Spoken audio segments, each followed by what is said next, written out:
Hello மக்களே! நெறைய competitive exams இருக்கு. பட் நமக்கு எதுக்கு நம்ம படிக்கலாம்? எப்படி படிக்கலாம்? எப்படி ஸ்டார்ட் பண்ணலாம்? எப்படி அத கரெக்ட்டா கொண்டு போலாம்? ஸோ இந்த மாதிரி நெறைய விஷயங்கள் நமக்கு தெரியாது.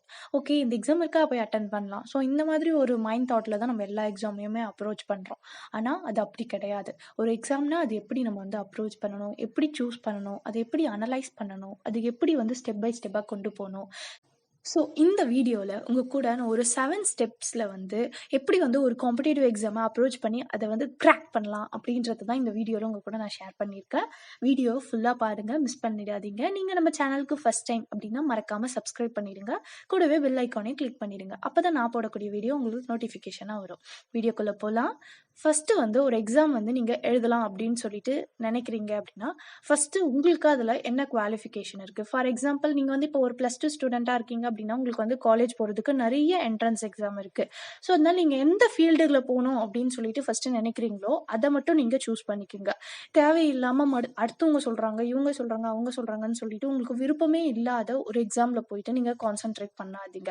உங்களுக்கு எதுல விருப்பமா இருக்கு? எதுல நீங்க போனா ரொம்ப ஷைன் ஆவீங்க அப்படின்னு சொல்லி நினைக்கிறீங்களோ, ஸோ அந்த எக்ஸாம மட்டும் நீங்க ஃபோக்கஸ் பண்ணுங்க.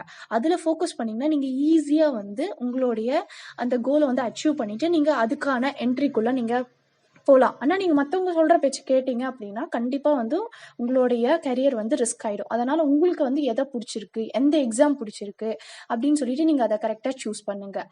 இது ஒரு +2 ஸ்டூடண்ட் அப்படின்னா, இப்போ காமனா ஒரு டிகிரி முடிச்சவங்க அப்படின்னா, உங்களுக்கு எந்த ஒரு எக்ஸாம் புடிச்சிருக்கு. அது எனி எக்ஸாமா இருக்கலாம். ஒரு யுபிஎஸ்சியா இருக்கலாம். இல்ல உங்களுடைய சப்ஜெக்ட் ரிலேட்டடான ஒரு ஃபீல்டுல இருக்கக்கூடிய எக்ஸாம்ஸா இருக்கலாம். இல்ல ஒரு டிஎன்பிஎஸ்சி எக்ஸாம், ஒரு எஸ்எஸ்சி, ரயில்வே, பேங்கிங் ஸோ இந்த மாதிரி எந்த எக்ஸாம் உங்களுக்கு புடிச்சிருக்கோ, நீங்க அந்த எக்ஸாம கரெக்ட்டா சூஸ் பண்ணுங்க.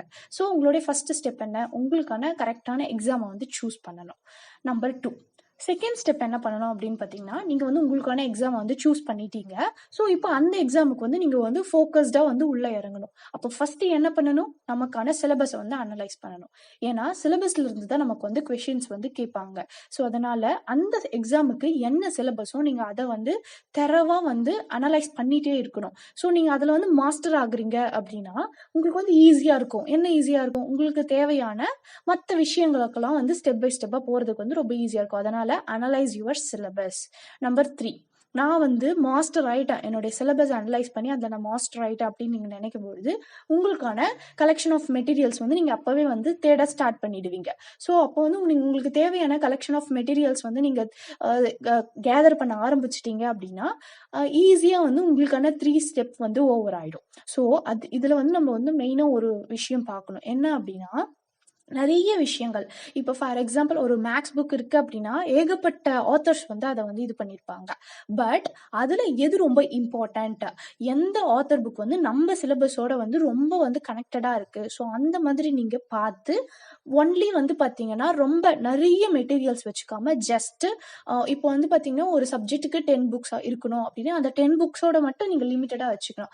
அதே மாரி சாரி இவங்க சொல்றாங்க, இவங்க ரெஃபர் பண்றாங்க, இந்த டாப்பர் ரெஃபர் பண்றாங்க, என்னோட சீனியர் ரெஃபர் பண்றாங்க, என்னுடைய கிளாஸ் ஃப்ரெண்ட்ஸ் ரெஃபர் பண்றாங்க. ஸோ இந்த மாதிரி இல்லாம, அதுல எது இம்பார்ட்டன்ட் அப்படின்னு சொல்லிட்டு நீங்க அந்த சிலபஸ் அனலைஸ் பண்ணும்போதே உங்களுக்கு கண்டிப்பா கிளியரா தெரிஞ்சிருக்கும். ஸோ அதனால நீங்க ஒரு கம்மியான ஒரு மெட்டீரியல் வச்சுக்கோங்க. அதுதான் எப்பயுமே ரொம்ப நல்லது. நம்ம நெறைய மெட்டீரியல்ஸ் வச்சிருக்கும்போது, நமக்கு இது, அது, இது அப்படின்னு சொல்லிட்டு ஒரு கன்ஃப்யூஷன் தான் இருக்கும். அப்புறம் நமக்கு அது பிடிக்காமயே போயிடும். ஸோ அதனால மினிமம் மெட்டீரியல் வச்சு நீங்க உங்களுடைய ஸ்டடீஸ் ஸ்டார்ட் பண்ணுங்க. அப்ப நீங்க ஈஸியா, ஸ்மூத்தா கொண்டு போலாம். நெக்ஸ்ட் ஒன் பாத்தீங்கன்னா, ஹேண்ட் ரிட்டன் நோட்ஸ். உங்களால ஹேண்ட் ரிட்டன் நோட்ஸ் எடுக்க முடியும் அப்படின்னா, நீங்க அத எடுத்து படிங்க. உண்மையாவே அது ரொம்ப நல்லா இருக்கும். ஓகே. அதாவது நம்ம ஒரு நார்மல் ஒரு புக்ல படிக்கிறதுக்கும், அந்த புக்ல படிக்கக்கூடிய விஷயத்த நம்ம நோட்ஸா எடுத்து படிக்கிறதுக்கும் டிஃபரெண்ட். புக் அப்படின்றது பார்த்தீங்கன்னா, ஓவராலா இருக்கும். நீங்க அத கோ த்ரூ பண்ணி, நீங்க அதுலருந்து மினிமமா நோட்ஸ் எடுத்து படிக்கும்போது, உங்களுக்கு ரிவைஸ் பண்ணும்போதுலாம் ரொம்ப ஈஸியா இருக்கும். ஸோ நீங்க பார்த்தீங்கன்னா, நோட்ஸ் எடுத்து படிக்கிறது ரொம்பவே யூஸ்ஃபுல்லா இருக்கும்.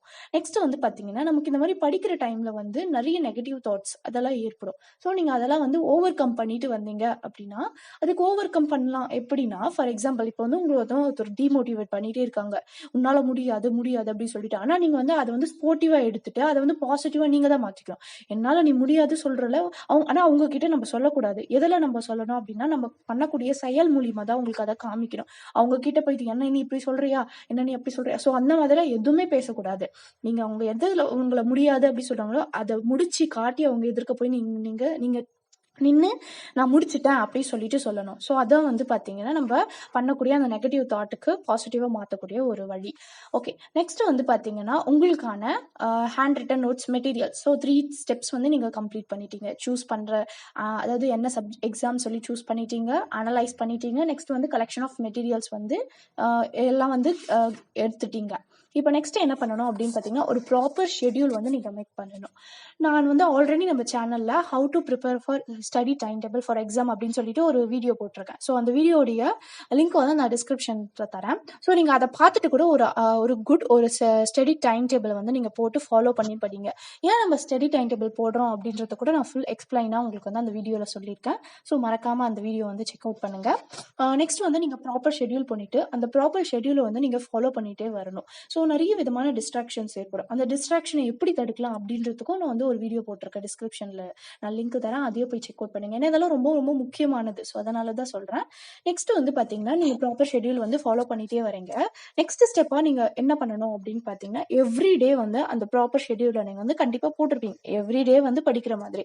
ஸோ அதனால அந்த எவ்ரி டேவையும் நீங்க மிஸ் பண்ணாம ஒன் டேவையும் நீங்க படிச்சுட்டு அந்த லாஸ்ட் அந்த எண்டுல வந்து பாத்தீங்கன்னா, அந்த டேவோட எண்டுல நீங்க படிச்சதை வந்து கண்டிப்பா ரிவிஷன் பண்ணணும். நம்ம படிக்கிறதோட நம்ம ரிவிஷன் பண்றது அப்படின்றது தான் வந்து ரொம்ப ரொம்ப முக்கியம். அது வந்து பாத்தீங்கன்னா not only for competitive exam. நீங்க எந்த எக்ஸாமுக்கு படிச்சாலும் ரிவிஷன் அப்படின்றது மஸ்ட். ஸோ அதனால நீங்க கண்டிப்பா வந்து ஒன் டேல படிச்சதை அந்த டேவோட எண்ட்ல கண்டிப்பா ரிவிஷன் பண்ணிட்டு போய் தூங்குங்க. ஓகேவா? ஸோ நெக்ஸ்ட் ஒன்று வந்து பாத்தீங்கன்னா லாஸ்ட் அண்ட் ஃபைனல் டிப், அதாவது டெஸ்ட் யுவர் ஸ்கில். இது வந்து ரொம்ப ரொம்ப important. Last and final tip அப்படின்றதோட ஒரு best and very very important tip அப்படின்னு நம்ம சொல்லலாம். Test your skill. நம்ம படிக்கக்கூடிய விஷயம் வந்து பார்த்தீங்கன்னா நம்ம டெஸ்ட் பண்ணால் மட்டும்தான் நமக்கு வந்து தெரியும். இல்லைன்னா நம்ம எந்த ஒரு ஸ்டேஜில் இருக்கோம் அப்படின்றதே நமக்கு கண்டிப்பாக தெரியாது. ஸோ அதனால நீங்கள் படிக்கக்கூடிய விஷயத்த வந்து டெஸ்ட் பண்ணிட்டே இருங்க. டெஸ்ட் பண்ணுறது தப்பே கிடையாது. ஏன்னா ஒரு தோல்வியும் வந்து நம்மளை வந்து உயர்த்தும் அப்படின்னு சொல்லுவாங்க. ஸோ அதனால நீங்கள் பண்ணக்கூடிய ஒவ்வொரு மிஸ்டேக்கும் உங்களுக்கு அடுத்த டைம் வந்து 2, 3, 4 அப்படின்ற மார்க்கை தான் வந்து தூக்கி கொடுக்கும்.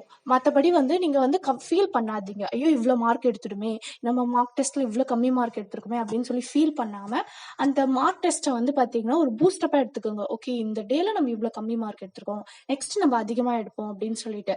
ஸோ டோன்ட் உங்களுடைய செல்ஃப் வந்து நீங்களே வந்து டவுன் பண்ணிக்காதீங்க. அப் பண்ணுங்க. அப்பதான் வந்து உங்களுக்கும் வந்து ஒரு மோட்டிவேஷனா இருக்கும்.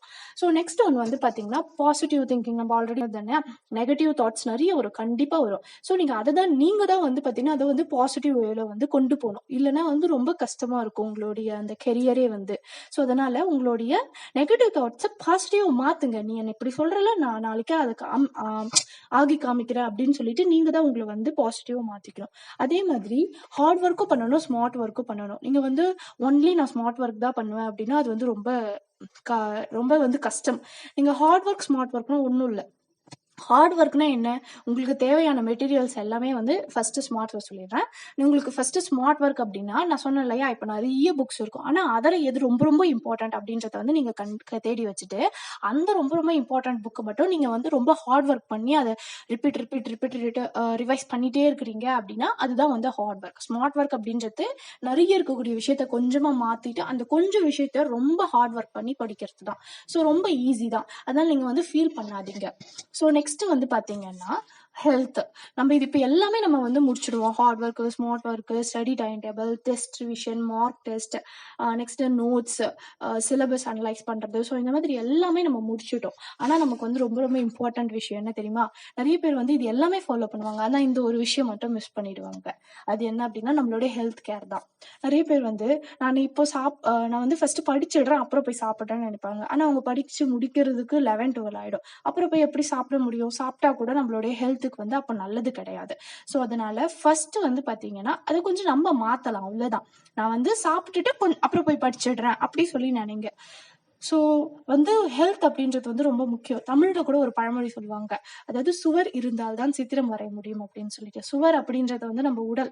சித்திரம் அப்படின்றது நம்ம படிக்கக்கூடிய விஷயங்கள். ஸோ நம்ம சுவரே சரியில்ல அப்படின்னா சித்திரம் வரைஞ்சா அதுல நல்லா இருக்குமா? ஸோ அந்த மாதிரி தான்.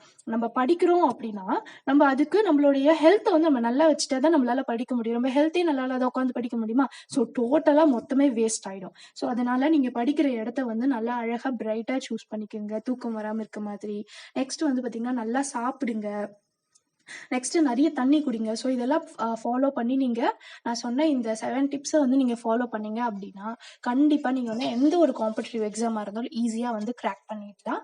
ஸோ இந்த வீடியோ வந்து உங்களுக்கு பிடிச்சிருக்கும் அப்படின்னு நினைக்கிறேன். இதே மாதிரி நெறைய இம்பார்ட்டன்ட் டிப்ஸ் அண்ட் வீடியோஸ் உங்களுக்கு வேணும் அப்படின்னா, மறக்காம நம்ம தீப்ஷா வேர்ல்ட் சேனல வந்து சப்ஸ்கிரைப் பண்ணிட்டு பெல் ஐக்கன கிளிக் பண்ணிடுங்க. அப்பதான் நான் போடக்கூடிய வீடியோஸ் உங்களுக்கு நோட்டிஃபிகேஷன் வரும். Thank you.